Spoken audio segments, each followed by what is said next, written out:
Hello and welcome to another episode of Snakes Territory. I'm Jesse Friedman alongside Jack Sommers. And Jack, you look especially happy today. Why is that? Well, because today I got in the mail my Snakes Territory hat, and I am just so Oh, stoked to have one on my head. there you go. Jack has been very jealous the past couple of weeks as I've had it and he hasn't. So now we're even in that regard. SnakesTerritoryShop.com. You can go get your hat today. Jack, I thought maybe you were happy because the Arizona Diamondbacks found a way to win their series against the Minnesota Twins. They were able to do just that. It was not exactly pretty. Throughout much of the weekend, the Diamondbacks really had a chance to sweep this series. We'll talk about what happened on Friday a little bit later in the show. But Jack, a series win is a series win, and somehow, some way, the Diamondbacks are very much in this thing with 2 weeks to go here in the season. I came into this series demanding a sweep, expecting that they absolutely needed a sweep to find a way to make this happen. I still believe that that's the case and what should have happened. I think that these games that they lose that they absolutely had in hand and should win will catch up with them at some point. But at the same time, they have a chance. So, I'm glad they won. It was great to pull out the victory today. They made us sweat. I think you're just overestimating the New York Mets, Jack, as maybe a lot of people have done recently over the past few weeks. The Mets did snap their 8-game losing streak today as Pete Alonso hit a big 3-run walk-off home run. So the Mets are back in the win column. But yes, the Diamondbacks find a way to win this series, Jack. The Sunday game was really all about two guys in particular. Nabil Crismatt, who is very, very good as the starting pitcher, once again deserves a lot of credit. And then James McCann did the heavy lifting for this team offensively. We'll talk about him more a little bit later in the show. But yeah, Nabil Crismatt, Jack. I mean, there was some bad defense behind him. He gave up a couple of unearned runs, but those were the only runs he allowed in this game as he made it through 5 innings. 0 earned runs, just 83 pitches. A really solid outing for him. I think it also needs to be said that not only did those errors by Jordan Lawlar cost a couple of runs, but they also cost Crismatt the opportunity to pitch 6 innings instead of 5, which, had he been able to do, I think he would have been fine and successful cruising through 6. I know that Torrey wanted to get Anthony DeSclafani in the game. It was his turn to pitch as well, but it sure seemed, tough to pull Crismatt from the game, even with just 83 pitches thrown. Certainly, he could have finished 6 innings had it not been for all the extra pitches he had to throw with a couple of 2-out errors and the base hit that was sandwiched in between there. So, but he was fantastic. I mean, he had 12 swing and miss, 12 whiffs, 9 of them again on, of course, the changeup. And he only had 3 balls hit over 95 miles an hour out of 16 put in play. So, 13 balls that would not be considered hard hit balls. It was another soft contact clinic. I think his average exit velocity against was about 83, something along those lines for this game.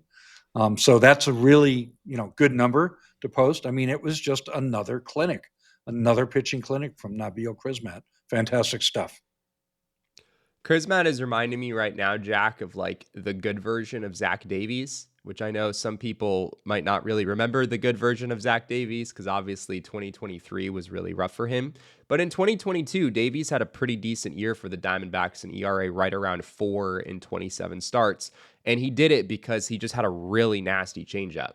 He didn't really have anything else in his arsenal that was all that great. He just sort of tried to mix his pitches as best he could. But he had a really nasty changeup that opposing teams would really struggle with. And that's what we're seeing right now with Nabil Crismatt. You mentioned the 12 lifts in the game, 9 of those coming on the changeup. The stat that really blows me away, Jack, is his chase rate on that changeup, 74%. I don't know if I've ever seen a chase rate this high on a pitch that was used as much as the changeup for Crismatt in this game. 74% of the changeups he threw out of the zone, Twins hitter swung at. I mean, that is really remarkable, and it's the reason that he was able to generate so much soft contact on that pitch. We probably have to dive into the tunneling aspect of this because it must just look like it's the sinker up until a very, very late point, well past halfway to home plate. It must still look like the sinker to them. Yeah. It must. Twins hitters looked very out of sorts against that pitch. Certainly, we've seen that from a number of different teams here over the past few weeks. A whole lot of credit to Nabil Crismatt in this game, getting the job done. The Diamondbacks bullpen, Jack, a little shaky in this one, as we're used to seeing Anthony DeSclafani. We saw him pitch the last time in Nabil Crismatt's previous outing as well, and he has now given up 5 home runs in his past 2 outings out of the bullpen, which is not something you love to see. But the Diamondbacks were able to find a way to get out of there with a win. Jalen Beeks got a really big out in the 8th inning to get out of a DeSclafani jam. And then in the 9th inning, Ryan Thompson was able to shut the door, pitching for his 3rd consecutive game. Well, Thompson got 2 quick outs and then gave up a base Yes. hit. And then, unfortunately, Kyle Backus came in to face Cody Clemens and walked him. Then he hit the next batter before finally getting a fly out with the bases loaded. Right. This is about as white knuckle as it gets. I mean, DeSclafani gave up solo homers in back-to-back innings, allowing the Twins to stay in the game. The D-backs kept answering, with a run to extend the lead, and then he gives up these home runs. I think you pointed out to me earlier, it's 11 home runs he's given up now in 38 and 2/3. And he left the bases loaded 2-out jam for Beeks.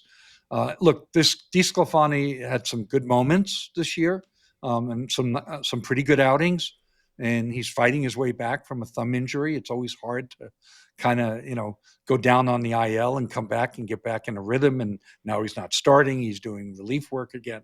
So there's probably a lot of different things going on. But the bottom line is he's given up too many home runs, and that's got to stop. And Kyle Backus has got to start throwing more strikes. I mean, he's really been struggling. It's not only walks and hit batters, which there's been too many of, but it's also a lot of pitching from behind in the count.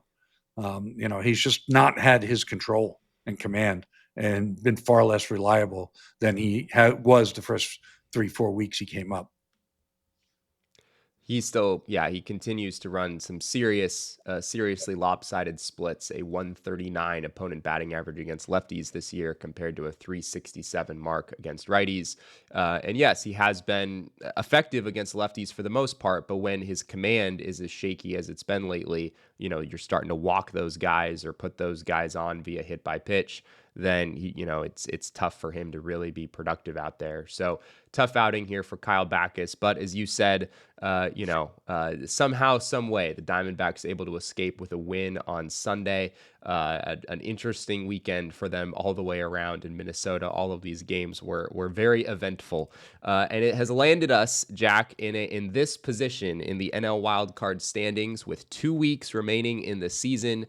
The San Francisco Giants lost their game on Sunday to the Dodgers, so the D-backs pick up a game there. The Reds have now lost 3 straight. They lost to the Athletics on Sunday, so D-backs hop in front of them in the standings. And then the Mets, as we said earlier, finally managed to end their 8-game losing streak. They get a win on Sunday, so the D-backs don't pick up any ground there, still 2 games out of that 3rd wildcard spot. Over at Fangraphs, Jack, the Diamondbacks have a 4.7% chance to make the postseason at this point, and that is their highest playoff odds since July 27th. It's been almost 2 months since they've been in this good a position in the standings.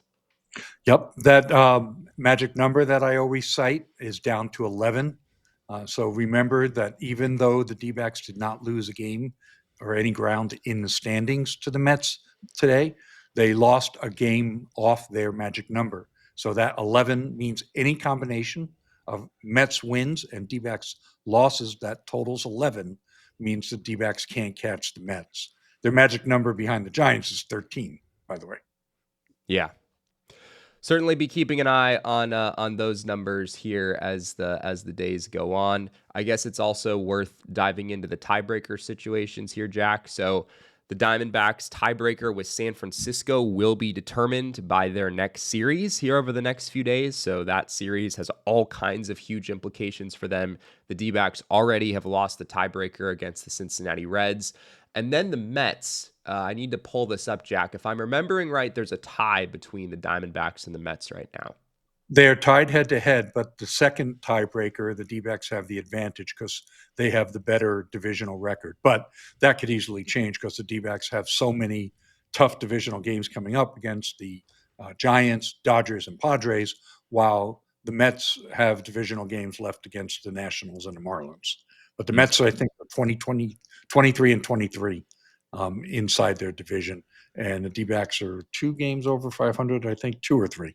I'd have to look it up. But I know that they hold a slightly better record than the Mets on their divisional record. So should it come down to the second tiebreaker with the Mets, winning these divisional games not only is important for the overall standings and catching up, but they really need to do well against Giants, Dodgers, and Padres. They can't afford to slip back to 500 or below within the division because the Mets are, regression to the mean, right? They finally broke an 8-game winning streak. I don't think they're going to lose another 7 straight.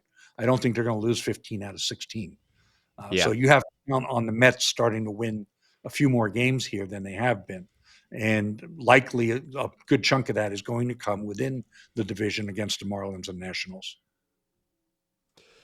Yeah, of course, these tiebreaker scenarios didn't work out so well for the Diamondbacks a season ago. Maybe things turn around for them in that regard this year. We mentioned it earlier. There was one player offensively who did a lot of the heavy lifting for the Diamondbacks in this Sunday game, and we're going to talk about that player here in our DraftKings Player Spotlight.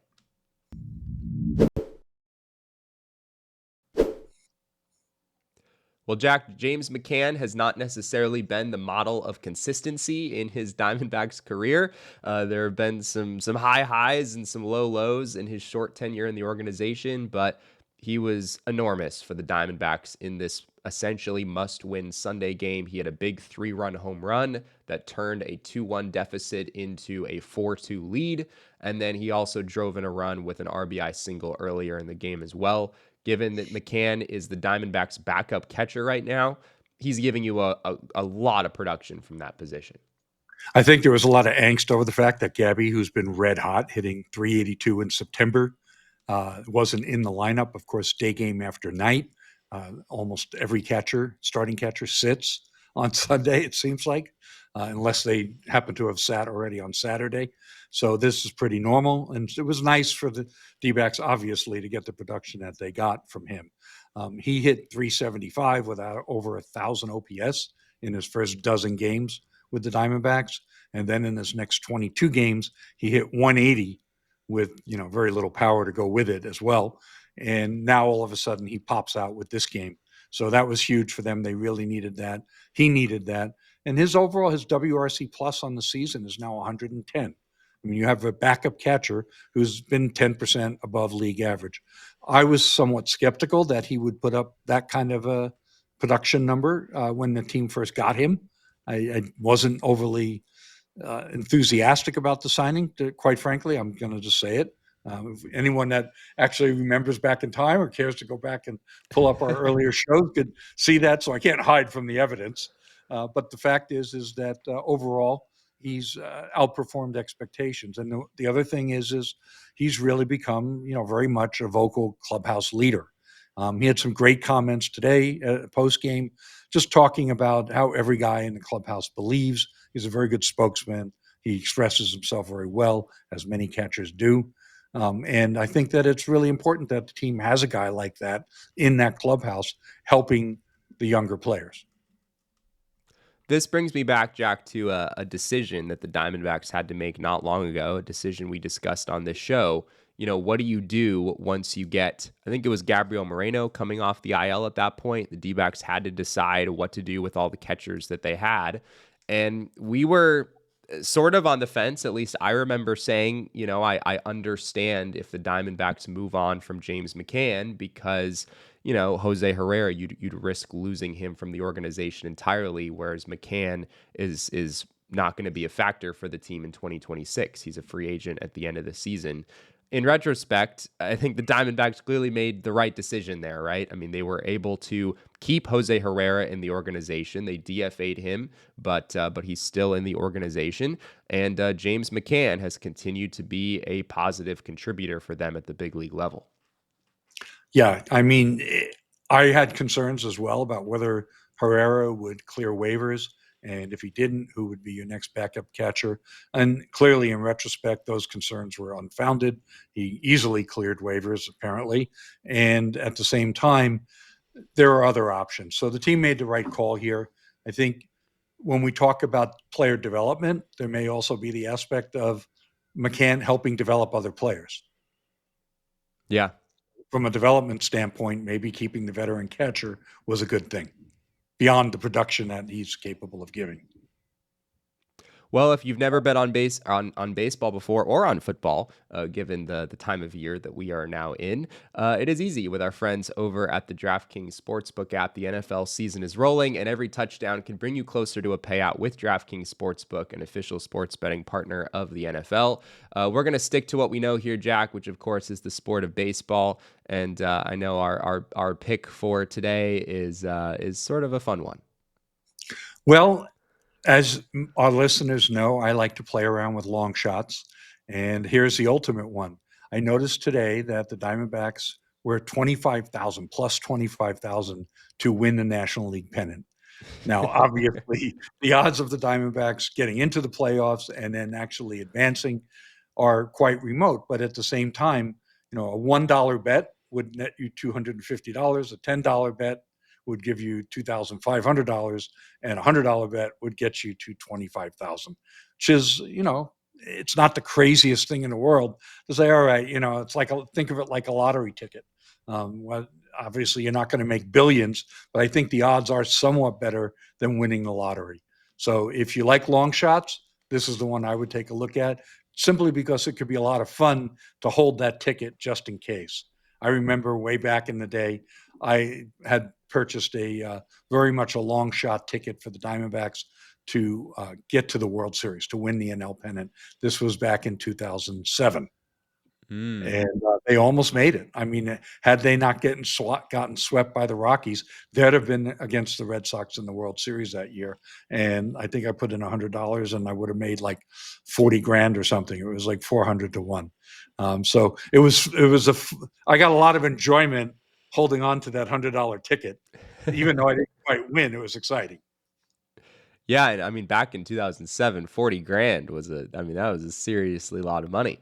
That's about $4 million today. Yeah, yeah, pretty much. Well, download the DraftKings Sportsbook app and use code FOUL. That's code FOUL to get $200 in bonus bets instantly when you place your first $5 bet, plus over $200 off NFL Sunday Ticket from YouTube and YouTube TV. In partnership with DraftKings, the crown is yours. Gambling problem? Call 1-800-GAMBLER. In New York, call 877-8-HOPE-NY or text HOPE-NY 467-369. In Connecticut, help is available for problem gambling. Call 888-789-7777 or visit ccpg.org. Please play responsibly. On behalf of Boot Hill Casino and Resort in Kansas, fees may apply in Illinois. 21 and over. Age and eligibility varies by jurisdiction. Void in Ontario. Bonus bets expire 7 days after issuance. See sportsbook.draftkings.com/promos. NFL Sunday Ticket offer for new subscribers only and auto renews until canceled. Digital games and commercial use excluded. Restrictions apply. Additional NFL Sunday Ticket terms at youtube.com/go/NFL Sunday Ticket/terms. Limited time offer. Well, Jack, Diamondbacks pull back to 500 with this series win over the Minnesota Twins. They are now at 75-75 on the season. Of course, we talked about Nabil Crismatt, what he was able to do on Sunday, James McCann as well. There were some other standout performers in this series, though. We'll start here with Ryan Nelson. 6 innings scoreless in that game on Saturday. Things got a little bit eventful there late, but Nelson was a huge part of the Diamondbacks getting that win on Saturday. Yeah, I mean, he'd been staked to a 2-0 lead by an Alec Thomas 2-run blast, which was great to see, by the way. And once again, Nelson gets robbed of a win. He leads the majors in wins lost by his bullpen with 8. I mean, think about that. Now, he also has 1 losses saved. That's the other side of that coin. But in other words, he's +7 or -7, depending on how you want to look at that.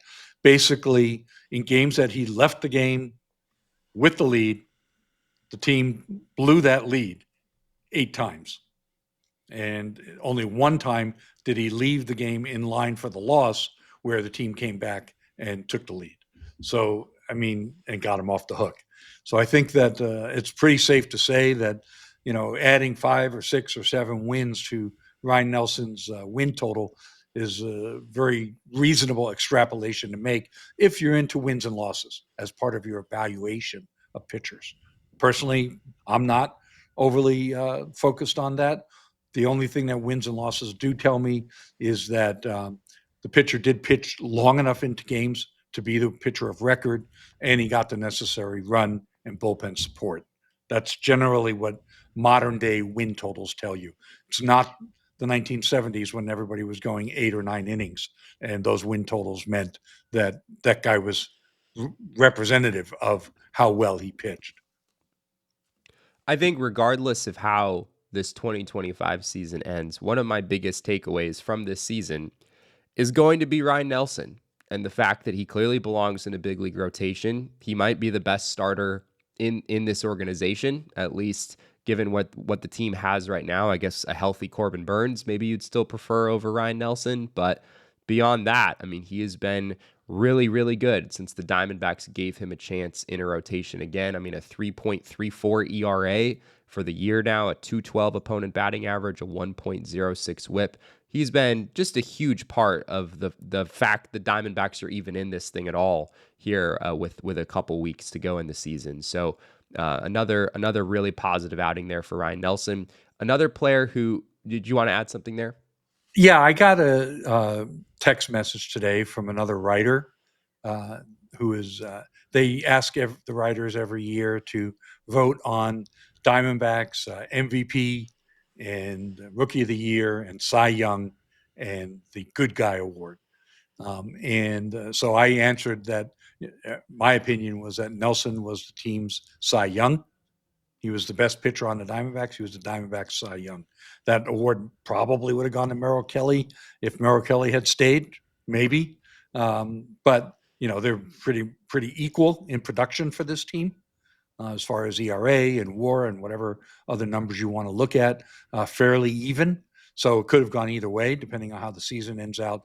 But Ryan Nelson, right now, unequivocally, is the Diamondbacks Cy Young for 2025. Yeah, no question about that. I guess, Jack, as rough as it was, we probably should go back and talk about what happened on Friday. The Diamondbacks were seemingly on the verge of a huge comeback win. Gabriel Moreno hit a huge 3-run home run in the top half of the ninth. D-backs took an 8-6 lead at that point, only to see that lead evaporate in the bottom of the ninth. Jake Woodford had a bit of a rough go of things in that game. Andrew Saalfrank came in after him, was not able to seal the deal. And so, yeah, I mean, it was one of the many losses for the Diamondbacks this season where you look back on and you're like, yeah, they probably could have or maybe even should have won that game. And this bullpen throughout the entire weekend, Jack, was a bit of an adventure. 11 2/3 innings altogether, 13 hits, 8 earned runs, 6 walks. It was a whip close to 1.7 over the course of the weekend. And of course, an ERA, I think in the mid sixes. So this is just kind of the state of that group right now. And in the final 2 weeks of the year, I think that's one of the X factors for me is what do you get out of this group? Are they able to stabilize things enough? Are they able to, turn some of these late leads into wins, at least the vast majority of the time? Things were very, very shaky in that regard over the weekend. Yeah, the Woodford situation is very difficult to understand, quite frankly. Why he continues to be given high leverage innings is really a bit of a mystery. At the same time, he had actually performed well recently before this outing. I mean, in his previous 5 1/3 innings pitched before this outing on Friday, he'd only given up 1 hit and I think 3 walks, and hadn't been charged with a run. Some people looked at his game log and said, oh, well, he had a blown save just the other day. Well, the blown save that he had came in against the Red Sox on the 7th, came in the 7th inning. He got 2 outs. He didn't give up any hits or walks. That was the Jordan Lawlar two error game. And the run that scored was on a Jordan Lawlar throwing error. But because the run scored while Woodford was in the game, he gets charged with a blown save. So I only bring this up not to excuse or defend anything, but I just wanted to, for educational purposes, be careful when you're looking at those game logs and your blown save totals. Go in and click on the game and remember exactly how it happened, because some of these aren't ninth inning blown saves and some of them have nothing to do with the pitcher. I mean, if a guy comes in with the bases loaded and gives up a sac fly, he gets charged with a blown save too. So, Right. a lot of things like that can happen in this game. So be careful there. As far as why Torrey didn't go to Saul Frank first, he was trying to stay away from him. Saul Frank had thrown 29 pitches along with an up down on Wednesday, and he was really break glass in case of emergency only. Yes, the left-hander Clemens was leading off the inning, but that's with a 2-run lead. So Torrey was aware of that, and he knew that no matter what Clemens did, the next 3 batters were going to be right-handed batters. And if you look at, for example, why did he let him face Buxton? After already failing to retire any of his first 3. Well, Buxton has over 1,000 OPS against left-handed pitching. He absolutely crushes left-handed pitching.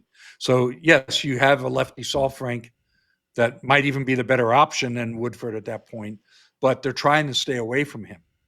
So that's the situation there. Now, you can even see the residual of that today, where they went to Beeks and they went to Bacchus, but they didn't bring in Saul Frank today.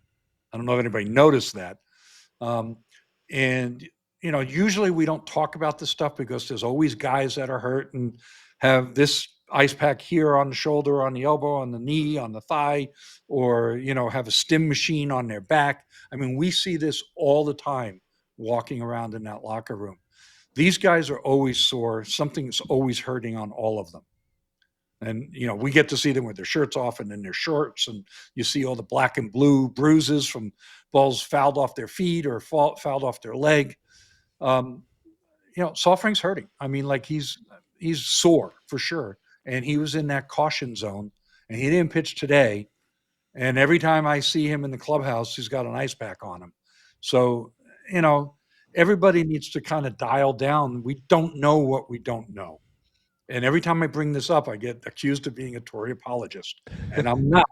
What I'm trying to tell everyone is there's so much you don't know, and you think you can work through and surmise what could or should have been done, or who should or shouldn't have been put in, and think that you can figure it out just by looking at how many pitches were thrown in whatever game. And you can't. You can't know. I see all the time guys that haven't pitched in 3 days, 4 days, 5 days. Why isn't that guy in the game? Earlier in the season, and this was off the record, and I won't say who it was, but I pressed Torrey kind of in the hallway. Hey, what's going on here? Why didn't you go to this guy? And he said, off the record, I can't tell you, so I'm not going to tell you who it was. But he just had a cortisone shot, and he couldn't pitch. But they don't say that before or even after the game. Sometimes after the game, he'll just say, well, I had 3 relievers down. Or if we specifically ask, was so-and-so available? He might say he wasn't available. So there's so much going on under the hood when it comes to both availability and what they see in a good or bad matchup that we just don't have the information on. And that's why I caution everybody, don't overreact and tweet out something. And then when you're given information, instead of saying, okay, well, yeah, I guess that makes sense, or okay, that explains it, more often than not, people just double down and want to fight and argue. And I'm sorry, guys, it's Dunning-Kruger. If you don't know what I'm talking about, look up Dunning-Kruger. There's 30 managers in Major League Baseball. I made a tweet today because Bob Melvin was trending. And there it is. Same kind of tweets we see about Torrey all day long. He's an idiot. Get him out of there. He doesn't know what he's doing.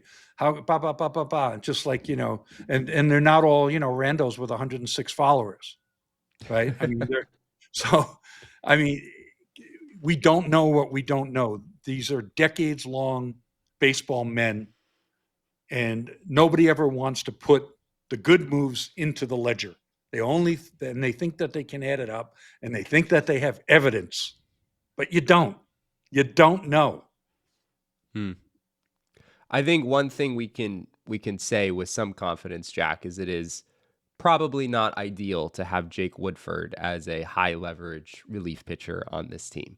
This is a guy who has a 12.7% strikeout rate this year, which honestly is one of the lowest strikeout rates I've ever seen from a reliever over a prolonged stretch of time. I mean, that is extremely low, to the point where it's pretty rare to see someone who misses bats that infrequently stay in a major league bullpen for very long, much less be used in high leverage situations or as the closer, which is sort of the role that we've seen Woodford operate in here for a while. So, Torrey's in a tough spot here. I'm not sure there's any member of this bullpen who you feel great about right now. I mean, even Andrew Saalfrank, you look at, the way he's pitched recently, what you're talking about with maybe there's some soreness or something happening there. He hasn't looked quite as sharp here of late. It's just a really rough group. And imagining the Diamondbacks actually finding their way into the playoffs and playing the Dodgers in a 3-game wild card series, with Jake Woodford and John Curtis and Andrew Saalfrank and Jalen Beeks. I mean, it would be a sight to behold watching those guys on a postseason stage. Absolutely. I mean, and I don't disagree with you one iota about questioning why is Woodford used in high leverage. My point is that who else you got? Yeah, right. And Curtis's stuff has looked pretty good lately, and he's pitched well. But all it takes is like 2 outings and boom, there goes his line gets blown up, and everybody, if Curtis went in there and blew the game, everybody would be yelling, "Why did you put Curtis in? Why didn't you put that guy in?" Well, I mean, Curtis has a better ERA, right? I mean, he has a low 3s Sure. ERA. So people would maybe have a little more grace there. But I will make the same point about Curtis, which is that his strikeout rate is 17.2%, despite all the success he's had. And that's a seriously low number as well. I mean, that's well below average for a reliever, much less a high leverage relievers pitching in the biggest moments late in games. So I don't think the D-backs have a single member of their bullpen right now, Jack, who is above average at missing bats. Not a single one. Usually you have at least a couple guys where maybe the command is a little shaky, but they at least have great stuff, and you can sort of count on them to be able to blow a fastball by someone every now and then. They don't have a single guy like that right now with this group. Yeah, agree. I agree with that 100%. Look, Curtis is, I think, on his 8th major league organization, right? I think he's played in majors for 7 different teams or something, and this is 8 different organization. He himself said, I mean, it was actually pretty good stuff. It was a good interview with him on the TV today. And, he talked about getting his ball signed, yesterday, getting it authenticated. I'm sorry, not signed. Pardon me. And the fact is that it was the Twins that was his first organization, I think. So, he wanted to authenticate that and say, hey, I did this against a team that gave up on me. Yeah. Wow. I just made Jack there we go. Woo! All right. Oh, wow. That was interesting. I don't know what I did there. All right. We're back to normal. Other storylines from the series, Jack. A big one that came out of the Sunday game is that Blaze Alexander took a ball to the left elbow, and it did not look good. He was seriously in pain. He still ran the bases, but was removed from the game for Ildemaro Vargas immediately after that.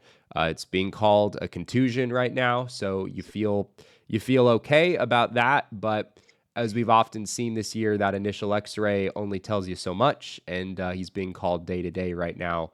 We'll see where this goes for him. Yeah, the big thing was he couldn't bend his elbow. I mean, we could see that during the game. He couldn't bend his arm.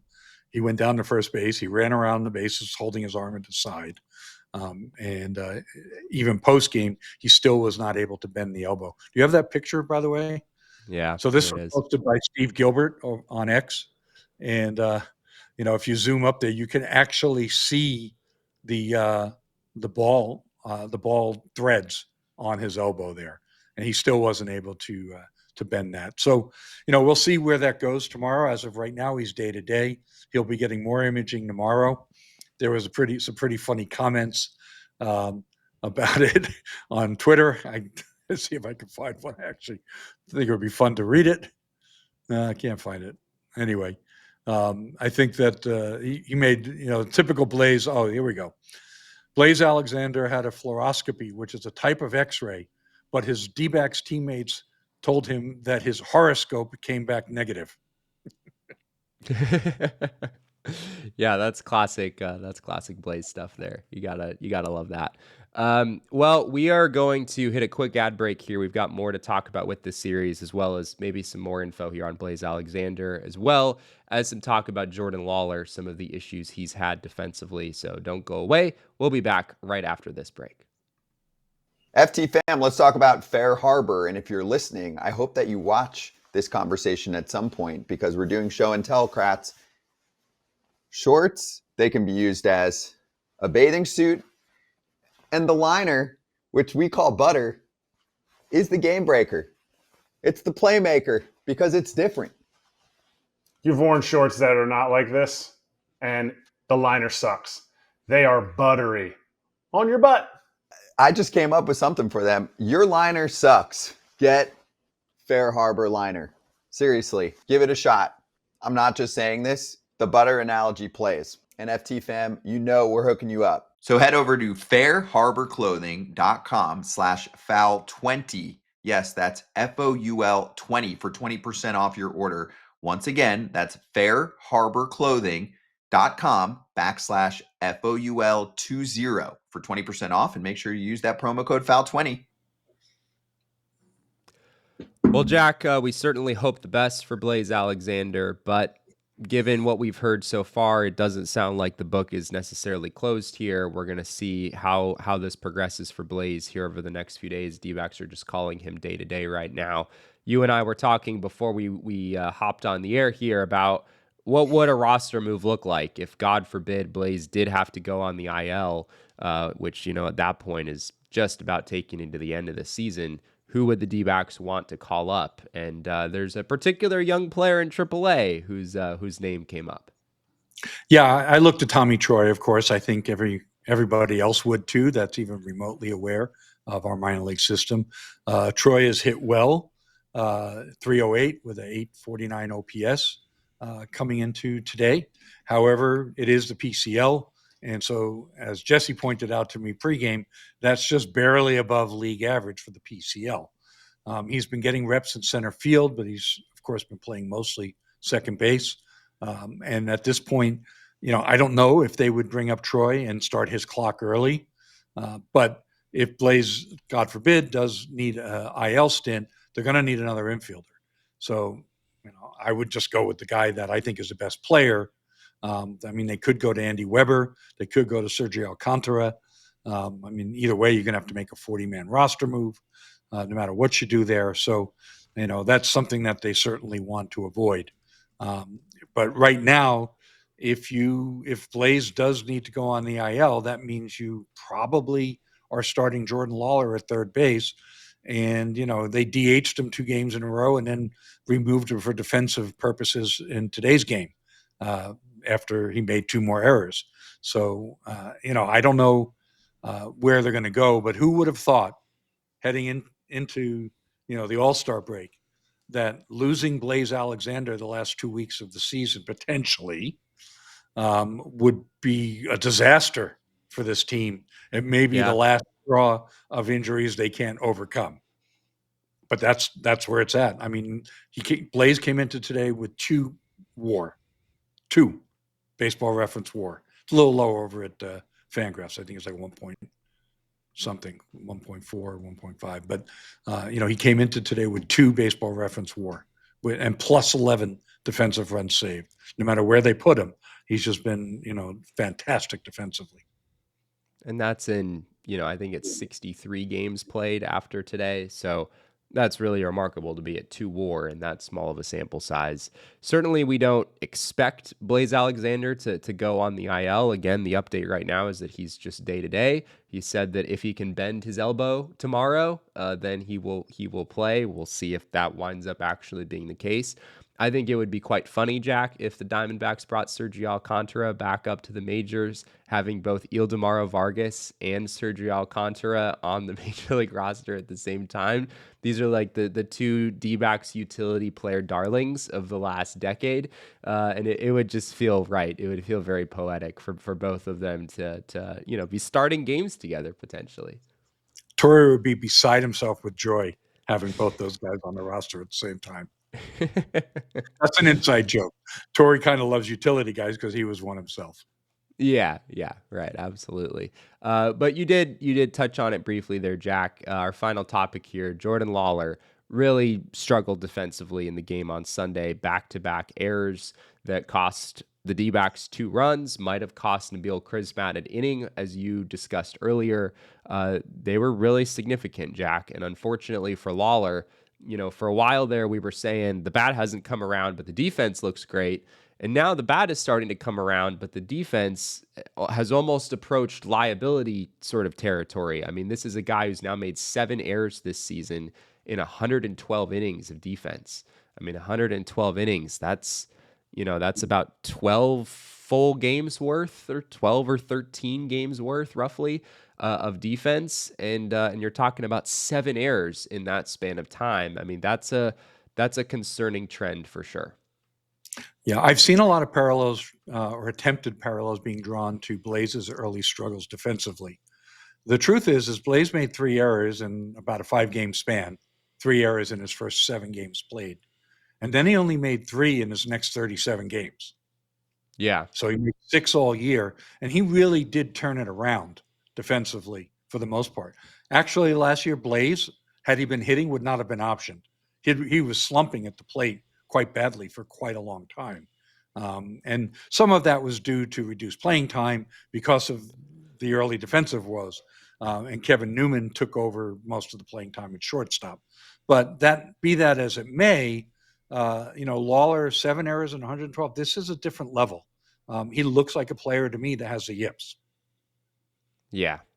There's definitely just a lack of confidence, at least is what it appears. I mean, we've talked to Jordan Lawlar in the past. It doesn't seem like he's ever admitted to having a lack of confidence. Maybe that's just sort of the appearance more than anything else. But I think your yips assessment is pretty fair. I mean, that's just kind of what the eye test tells you right now. So, with Blaze Alexander, even if it's not an IL stint, Jack, even if he's just missing a few games, are the D-backs comfortable starting Jordan Lawlar in the field? Or do they just decide Ildemaro Vargas is my third baseman and Ketel needs to play second, and obviously you have Perdomo at short, and that's just what the defense is going to have to look like as long as Blaze Alexander is out? That's my guess. If it's a very short-term thing, I mean, really, they're in a tough spot. I joked earlier, they've been playing this team or utilizing this roster as if it's, hey, look, we're here for player development, and they're playing guys as if it's a player development situation. Jorge Barrosa, another case in point. Yeah. And, they're maybe still falling ass backwards into a playoff spot. But, at the end of the day, he really does look like a defensive liability. So that would seem to be the way to go. But, Ildemaro Vargas is not an everyday starter either. He's a utility player. So I don't know the correct answer here. Bottom line is hopefully an evening of ice and stim and rest, and he's able to spend it in the morning, and maybe he only needs a game off. I'll be shocked if he plays on Monday against the Giants, but hopefully that's all it is 1 game off, and he's able to come back on Tuesday. Given what Blaze has meant to the D-backs here over the past couple of months, he's certainly a player they could use here over these final couple of weeks as they try to somehow, some way, find their way into the postseason race when all is said and done. That is all that we have for this edition of Snakes Territory. We really appreciate all of you being here with us. If you haven't already, be sure to drop a like on this video, leave a comment, and subscribe to our channel if you haven't already. If you're joining us on an audio-only platform, we'd really appreciate it if you'd consider leaving us a rating and review over there. You can find us on social media as well. I am at Jesse N. Friedman over on Twitter. Jack is at ShoeWizard59. And our show is at Snakes Territory. And of course, Jack does great work covering the D-backs over at si.com/MLB/Diamondbacks.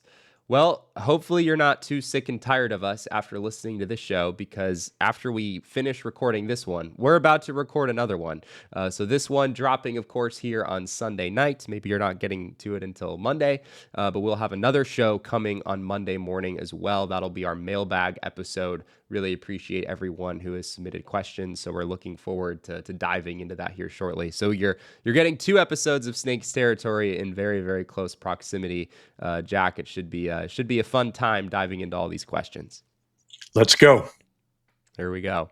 All right. Well, thank you again for listening or watching this edition of Snakes Territory. Really appreciate your time. And once again, we'll be back here in, a few hours with another episode of Snakes Territory.